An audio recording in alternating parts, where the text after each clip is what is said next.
पाकिस्तान में crypto currency के कारोबार और लाइसेंसिंग का अमल कम अज कम मजीद 3 माह में मुकम्मल होने का इम्कान है। ज़राए के मुताबिक ये हसास मामला फेटफ और IMF के मयार को मद्देनजर रखते हुए तय किया जा रहा है। इस मकसद के लिए Pakistan virtual assets regulatory authority कायम की जाएगी, जो कि क्रिप्टो की लाइसेंसिंग, रेगुलेशन और वर्चुअल एसेट्स से मुतालिक तमाम उमूर देखेगी। इसी पर बात करेंगे। ज़ीशान यूसुफज़ई हमारे साथ मौजूद हैं। ज़ीशान, हमें इस रेगुलेटरी अथॉरिटी के बारे में बताइएगा कि ये किस तरह से काम करेगी और कितनी फ़ायदेमंद होगी उन लोगों के लिए जो लोग पहले से इसमें काम कर रहे हैं। देखिए, जब ये रेगुलेटरी अथॉरिटी लाई जाएगी तो इसके जो काम होगा उसमें जो क्रिप्टो की लाइसेंसिंग, वर्चुअल एसेट्स को देना और उसके रिलेटेड तमाम तर मालूमात जो है वो रखना, ये इस अथॉरिटी का काम होगा। इसके साथ साथ ये अथॉरिटी जो है इसके पास ये इख्तियार होगा कि ये दीगर एजेंसियों के साथ मालूमात शेयर करे और वफाकी हुकूमत की इजाज़त से ये आलमी एजेंसियों के साथ भी मालूमात शेयर कर सकेगी।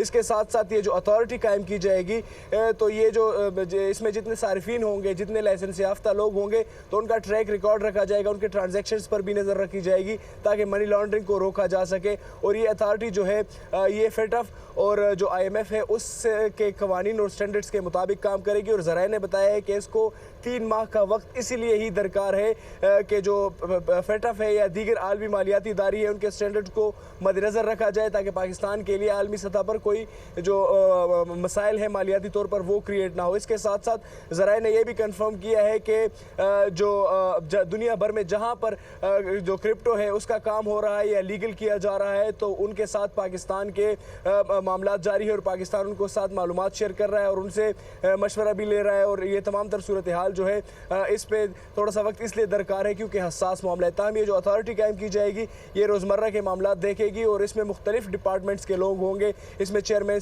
जो DGFIA होगा, इसके साथ साथ गवर्नर स्टेट बैंक होंगे, दीगर इदारों के सरबराह। आप हमें आगाह कर रहे थे।